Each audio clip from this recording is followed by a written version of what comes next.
Hello, hello, community. Welcome to the fourth quarter storytellers. We got some stories to tell about these fourth quarters of life. And we are going to first of all introduce ourselves. I'm going to say hello to all involved in our community. I'm Cynthia Merritt and I'm 60-ish. And what I did was I found myself approaching my retirement years with no substantial retirement savings and the possibility of, oh my goodness, living on Social Security alone for the rest of my life. What in the world? Okay, Val. Hello, I'm Valerie Davis.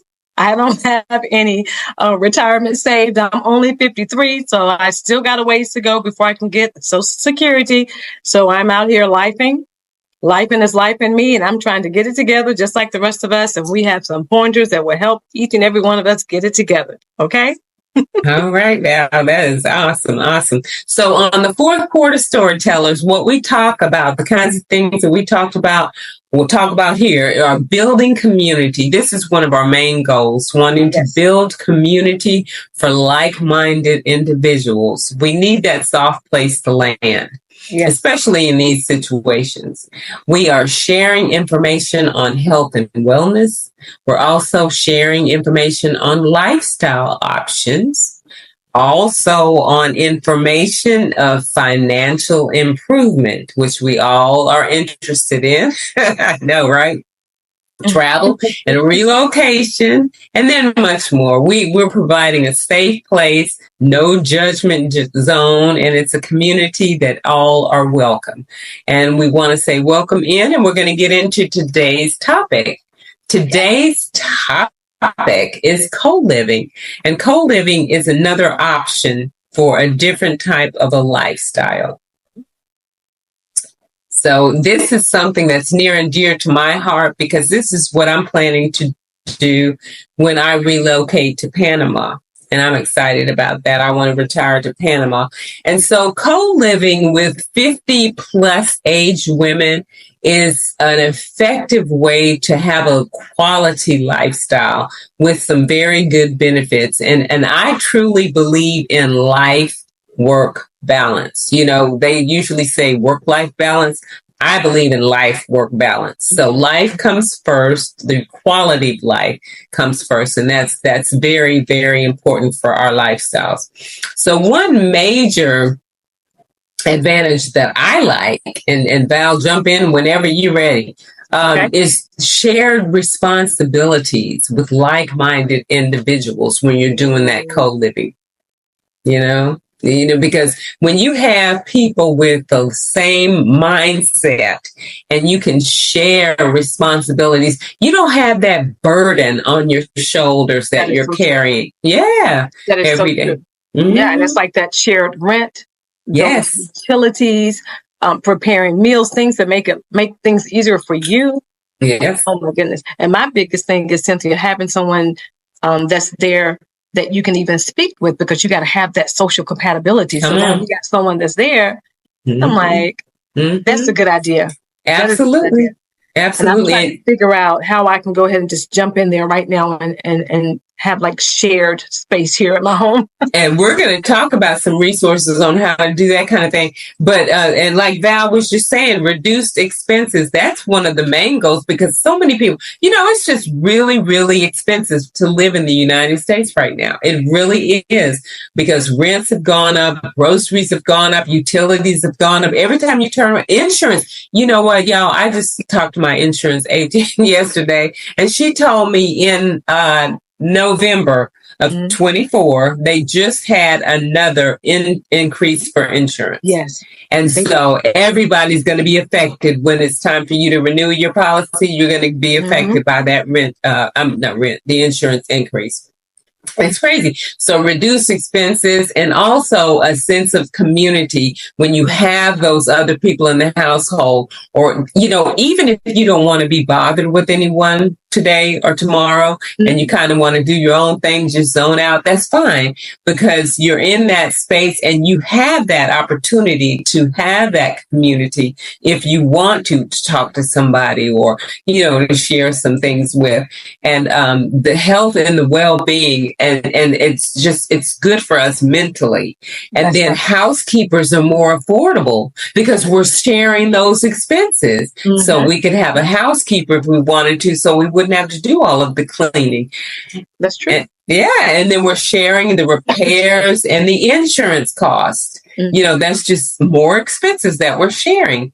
And then a lot of communities, when you're looking at these shared co-living spaces where they're sharing, the home and everything, a lot of them you can get a 24/7 security gated community because you can afford that if you're sharing with enough people. You can get that type of thing. And that's the kind of thing that I'm looking at in Panama. The spaces we're looking at are like, most of them are like 5 to 6 bedrooms, and each one has an ensuite bathroom. So you don't have to be bothered with anybody if you don't want to. And the spaces that you're sharing in the house are the living room space, which sometimes has a living room and like a den area or an office area downstairs for you to share, and a kitchen, a big kitchen. So if you want to, you can get together and cook meals together, which is a lot of fun, you guys. When you want to, sometimes you don't always want to just cook. First of all, I don't even cook that much for myself because there's nobody to cook for. My children to go. Exactly. Yeah. So I don't do that either. I know, not to cook a meal. You're doing it quickly, getting something to eat. That's true. That's true. Then you just never know, being that you don't like to cook and someone else is cooking. They're like, oh, hey, come on out of your room and come on, just have a little meal with us. Exactly. Choose to eat, congregate a little bit, then go back to your room and you're still at peace. And I love the fact that you stated that you have your own bathroom. Yes, the ensuite bathrooms. That is so huge. Yes. And the square footage of those units that I've been looking at are anywhere from 4 to 7,000 square feet. So they're large. Yeah, and then 5 or 6 bedrooms. Everybody has their own place, your own space. So, you don't feel crowded, but you have that community there if you want them, because if you want to do some social activities, if you want to watch a movie together, then pop some popcorn and talk and have a good time together, cook the meals together, you can. But if you don't have to. But, another thing with that social aspect, a lot of people have hobbies that they're good at, like gardening. Yes. Some people garden, some people sew, some people cook, bake. Exactly. Some people budget and organize and investing, anything like that. And you can share those skills with each other when you're living in the house together. If you want to, just let somebody know, teaching and learning skills that can be so enjoyable. True. Yeah, that is true. There are 2 things that stick out to me, Cynthia, that I really love about having that community. The first thing will be safety. Yes. But safety in 2 different aspects. Safety is when you're growing older and you're doing things, you're coming in and out of the house on your own and by yourself or whatever, even though you have that 24-hour security there, but you still feel, safety in numbers? You still feel safe. Absolutely. Go somewhere in the late evening and come back that evening and still be fine, and not having that anxiety of coming in your home late at night or going out late at night, early mornings, whatever it may be. So I like it for that standpoint from a safety measure. But then also, what if you don't feel very well? What if you don't feel very well? So now you're not at home alone and they're noticing, she haven't really been in the living area that much. She haven't been into the kitchen. Let's just go check on her, make sure that she's okay. So now you got someone there that's kind of noticing who you are, what's going on, so you can kind of speak on what may be going on. So now you got someone there with you. So I love that part of it when it comes to the safety. And then the other part that sticks out to me is the reduced loneliness. All right? The reduced loneliness. Now you have 5-7 bedrooms of women there that you guys are on the same page, and like you said, you have the community area. You can come outside and sit and just talk for a little bit. You may have a book club, reading club, something like that you guys can engage in together. Mhm. And you're not having to leave and go somewhere to do something. Right. At home. So Exactly. having that shared space is something that I think is really needed. And I know that they're doing this more internationally, but they need to do it here in America as well, as much as possible, as often as possible, as quick as possible, because it's needed. So it is necessary. Yeah, so I love that. So it would most definitely help reduce that loneliness, and sometimes that's what we have, and that cuts down on anxiety and depression. Absolutely. So now we're building up our mental stamina. Exactly. Like that. Exactly. Good idea. Thanks so much. Yes. And so it's providing a meaningful and a practical solution for social engagement, because like Val said, we need that social engagement. We really do. And that just increases our quality of life. If they're having so many studies right now coming out about loneliness. It's really interesting to see, because so many of us are getting into our devices now and not really, having any communication and really connectivity is the big thing with other human beings like we used to do back in the day when we were growing up. So, because everything before we had all these digital devices, that's when we had human connection with other people. And so, the loneliness right now is causing, a lot of mental health issues. People just pulling away and just becoming complete introverts. And and just staying to themselves and just watching TV and things like that. It's not healthy. It's not healthy.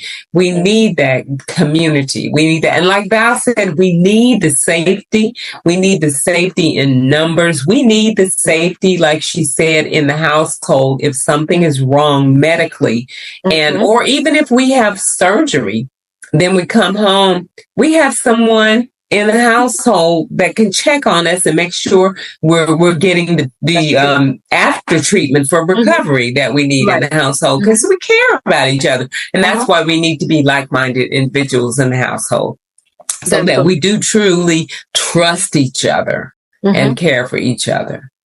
Exactly. Absolutely. Co-living is the way to go. It really is. And like I was talking about the different spaces that we were looking at in the, and I'm so excited about these homes in Panama.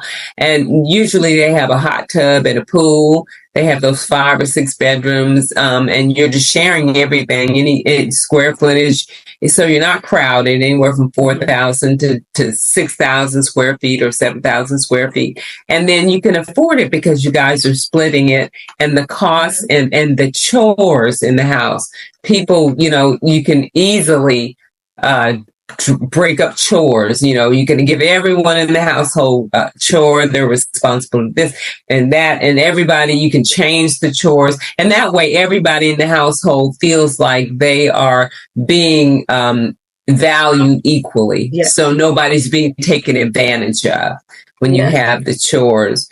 And then so financial flexibility is there now. It's huge. It's huge. That financial flexibility, getting that burden of financial weight on you like that off your shoulders.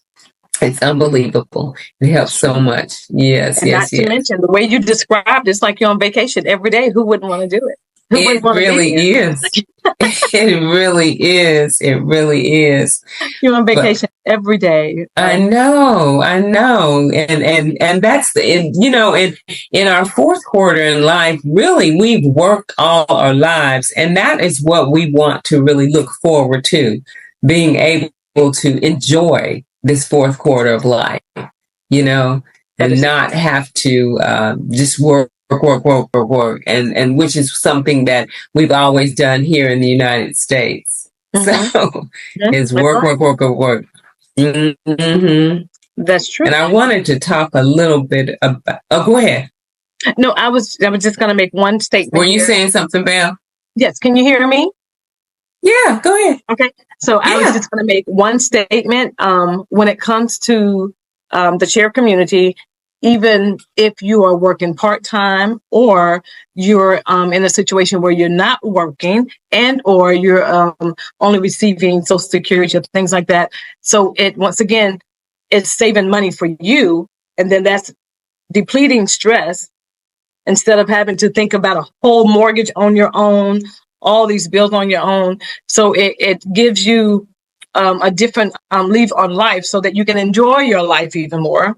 So when you think about it, I'm just sitting here thinking, I'm like, man, if I was in that position, man, I could do whatever I wanted to do because I could save more money. A sense of freedom. Yeah. You would feel totally free. And that's what we need to feel in our life. We really do. That's the term, financial freedom. That's what I was looking for. Yes. Yes. So yes, that's what I was just thinking about here.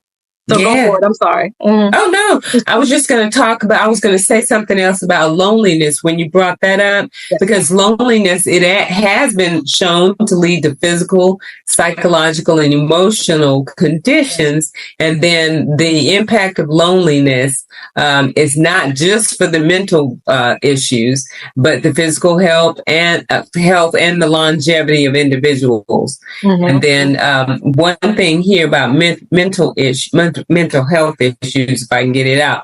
Depression, loneliness strongly links sadness, hopelessness, disinterest in daily activities, and it can trigger depression. And so depression, anxiety, that's something that, especially with the current social and political situations that are going on right now, somebody sometimes I remember right after the election, a lot of us were saying we just needed to talk about this, because we couldn't believe that it happened. And so sometimes things that, are going on like that, and you just need someone to talk to. And then, of course, stress, when you're experiencing all of this prolonged loneliness, stress levels are going to increase. And then that's going to lead to, of course, we know, detrimental health issues on our body when you have that stress. And then, Val, you were talking about those cognitive details, memory problems. We were talking about that last week. About, when the cognitive impairments with memory problems and loss of that, when you're going through that stress, increased risk of dementia, loneliness in adults contributes to dementia and Alzheimer's over time. It's just so amazing what could happen. Loneliness. Yeah. Oh my God. It's so amazing. I know. And then for the physical health, the weakened immune system from loneliness, it can impair your immune system. See, we don't even think about these things. Just being alone, it's really messing with our mental health and our physical health. Heart disease. And I know, Val, you had said that you had experienced something with heart disease. I did too. I was on a project in Nashville. So I wasn't even here in Atlanta. Same here. I was living in the hotel. And one night I woke up, my heart woke me up. My heart started beating so hard that it woke me up. And I told my son that I could even see my head moving like that. Because my heart was doing that. And I said, oh my God. But you know what I did? I did the wrong thing. I said, it was like 4 or 5 o'clock in the morning. I said, well, let me just lay here and calm down. And it never did. And then finally, after I woke up, it was like after 7 o'clock in the morning. Thank God it was on a Saturday. I called 911. And they got there and they tried to get my heart rate down, but it was at 178. Oh my goodness. And then it got to 183. And he said, we're going to have to take you in. And they gave me the medication that dropped the heart rate and took me, and then I was in the hospital for 2 days. But and then the doctor fussed at me and he said, you don't let your heart, he said, you don't wait to call 911 like that, because when you're dealing with your heart, when your heart is beating that hard, it's 183. He said, you know what it does when it gets tired of doing that? It just stops. So, and I said, duh. We have to listen to our bodies. We do. We have to listen to our bodies.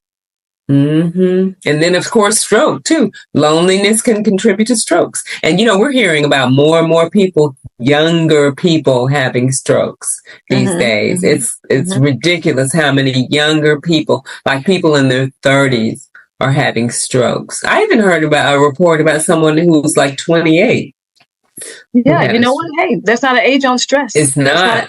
There's not an age on loneliness. There's not an age on any of those things that can just wipe you away.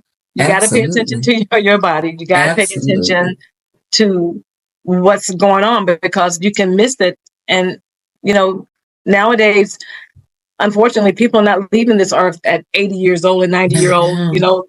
It seems like it's getting younger and younger. So, that loneliness, that stress, worry, anxiety, all that, we got to just really kind of like let it go.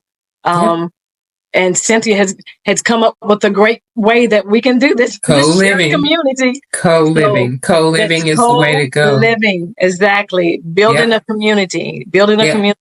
Sharing values and interests. Collective decision making. I know it's a lot that goes on to it. And Cynthia, if you can tell us a bit more about building a community, because I'm more than sure there are people trying to okay, I want to do this right now. I want to look into it right now. Absolutely. Absolutely. And what you should do when you guys, the first thing you're going to want to do is seek out like-minded individuals. So that's what you want to do. Make sure you build community with individuals to choose from. And then once you do that, then you're able to, look for the types of homes that you would like to have. So you would want to have maybe, it depends on what you want. And it could be something like what I was describing. I'm trying to move this screen down here to this monitor. Sorry for you guys. But yeah, it could be exactly what the kind of properties that I was talking about, or it could be something else. I'm trying to pull this screen down here, guys. I'm sorry. But yeah, or it could be something else, but that would be operative if you have a large group like that, like 5 people or something. Then you're going to want to have that space that offers the, kitchen, the large kitchen, and then like a common area, the living space that we were talking about that you could have. And everybody, you want to look for the properties that have the ensuite bathrooms. Now, the reason I say that it might be a little more challenging here in the United States is because the cost of living here is so high. You can live for a fraction of what we pay for rent on a house in like Panama and Mexico and things like that, or even Portugal.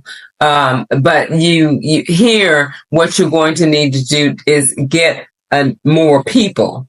Your numbers are going to be higher to have in the house. So that means you're going to have to get a larger house if you want everyone to have that space, though. So, but that's what you need to look for. Communities that have those large bedrooms with the bathrooms, and then the number that you would want. Now, if you wanted to do it with just 3 people, then you would just need to be able to divide it to where it would make you financially free with dividing it 3 or 4 ways. Right. So when we're thinking about that, Cynthia, we're talking about the bedrooms and the bathrooms and all of that. So now I'm thinking about parking spaces. So if you have 5 to 7 people, so now that community needs to be able to, that home needs to be able to have the amount of garage space and driveway space, so that it would not have to park on the street. Yeah. Do you think that will cause an issue, or do you think that's still something that will be easy to be rectified as far as parking spaces? Well, it depends on if you're getting a let me let someone in. It depends on if you're getting a home in a subdivision. If you're getting a home in a subdivision, you would probably need to actually look for something that would be a 3 or 4 car garage, which of course is going to put your price up. Exactly. Right. Now, and if you get but if you don't mind parking on the parking pad, the driveway, then you can have a 2-car garage. You could have 2 cars in the garage and have maybe 2 or 3 cars in the driveway. So just make sure you have a long driveway to accommodate those cars. Now, if you do that though, you could always, but you don't know who's going to be going in and out. That's the thing, so you have to move your car to let people in and out, and that'll be inconvenient sometimes. And even if you get a condo, do a condo situation or a townhome or something like that, you would have to make sure that you have the space. I know with condos, you're going to have those parking spaces in the parking decks and parking garages. So you'll probably only have 1 or 2, probably 2 for the number of bedrooms that you'll have there. But there could be some that would accommodate more. You just have to check around and see. Okay. Yeah. And it shouldn't, I don't think that will be that hard. I just thought about it. And then sometimes maybe there's some people within that co-living space that may not even have a vehicle or whatever. And don't need one. It also depends on where you are. Because you could be in a walkable city. Absolutely. And see, that's the way it is in Panama. Everything is pretty much walkable that you're looking at. And so, no, I'm not even planning on having a car when I go there. I'm cutting that expense out. Yeah, no, I'm not going to. And if I go anywhere where I need to do something, I'll take Uber, That's a good idea. Yeah. I'm not going to have a car, insurance, all that stuff. That's going to be off me. Yeah, that's one. I'm leaving that in the United States.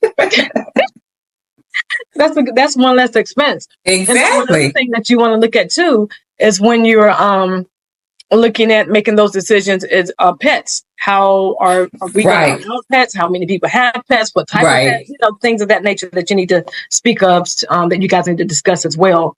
Exactly. Decisions. Yeah. Exactly. Okay. Yeah. And so, because everybody could have a little cute fur baby. And so, and so how will that be? But that's something you guys can easily plan. Talk about. Yeah.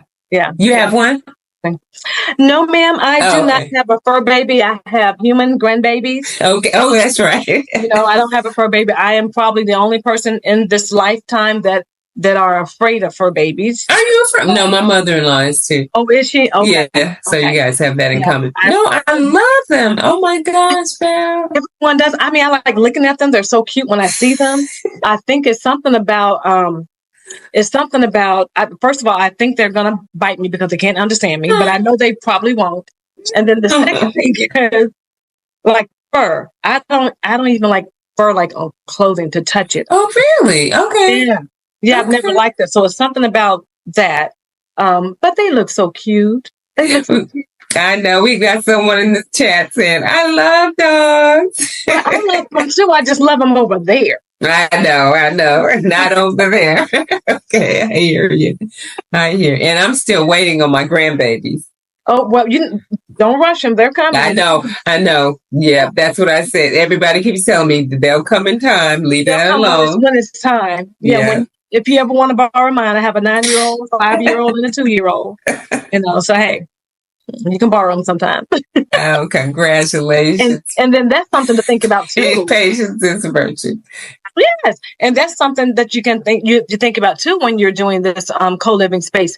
Individuals that may have grandchildren, they're coming over, how often they're coming over, it's good things for that loneliness. Absolutely. That's something else that can feed on, Exactly, Val. And yes, absolutely. Yeah. That's such a good point to make. Yeah. So because someone in the household might be feeling some loneliness, and when the babies come around, they're just feeling that, and that's why it's so important to have like-minded people in the household. Because you trust them with your grandbabies and your fur babies, and so yeah. I love all this. I'm so excited. I think I'm going to go to you said Panama. I think I'm going to move with Cynthia to Panama. I can't wait to go. I'm so excited. I'm retiring there on my Panama. Oh gosh, what is it? My retirement visa. Okay. And And I am going to, my goal is to leave in 2027. So You know we'll what? see. Mm-hmm. That would be something that we could talk about as well, because I'm sure a lot of people may be interested in doing the same and just Yes. guidance as to what to do. Oh yeah, the pensionata visa, because that will, and it's very easy to acquire. Mm-hmm. So, and we'll talk later about that, on another show, and talk about getting those visas for those other countries if you guys are planning to leave the U.S. Mm-hmm. But let me ask you this, please do me a favor, everybody listening. Yes. Mm-hmm. Get your passport. And if you have it and it's expired, get it renewed. Okay? Yes. Just have that option. I'm just saying. That's all I'm saying. Have it ready in case you need to bounce. Okay. You might have to bounce. Yes. But I like bounce. I know if you need to bounce up out of here. Mm-hmm. So. Mm-hmm. All right. Anything else, Val, about co-living? Yes. Well, I don't have anything else about co-living except that we're all going to be thinking about this. We're going to be putting the work in to know if it's something that we're going to do after we retire, or maybe we'll be blessed to do so before we retire. Early retirement is always an option. Always. Exactly. As long as your finances are where they need to be, early retirement is the way to go. Exactly. A peace of mind, a better way of health, living a healthier life, expanding your life cycle because you're not as stressed. So, hey, right. I think this co-living is really good. I only have one more thing. I just got to give you a Bible verse. I was going to say, girl, I know you got to take us to the word, honey. All right. So today, guys, our daily verse of today is Exodus 14:14. The Lord shall fight for you, and ye shall hold your peace. The Lord shall fight for you. So that means stop stressing, stop putting all this stuff out there into the universe, because you don't need to do that, because God already has fought that battle for you. Yeah. So you sit back and relax, and just rest in it, rest in God, and just let him take it away. All right. I know sometimes it's easier said than done. Yeah. But you just ask God to give me the will to release what I cannot handle. And he does exactly that. God, give me the will to release what I cannot handle. Right. And he'll take you right on through. And then all we got to do is think about this community here, this co-living. That's all we have to do. I know, that's right. That's definitely an option. And that's what we're here to do, guys. Bring you options, tips, and tricks, and anything else. And honey, some good stories for these fourth quarter storytellers. That is it. You guys, we thank you guys. Please do not forget to like, share, and subscribe. Thank you so much. Like, share, subscribe. There's 3 things. All right.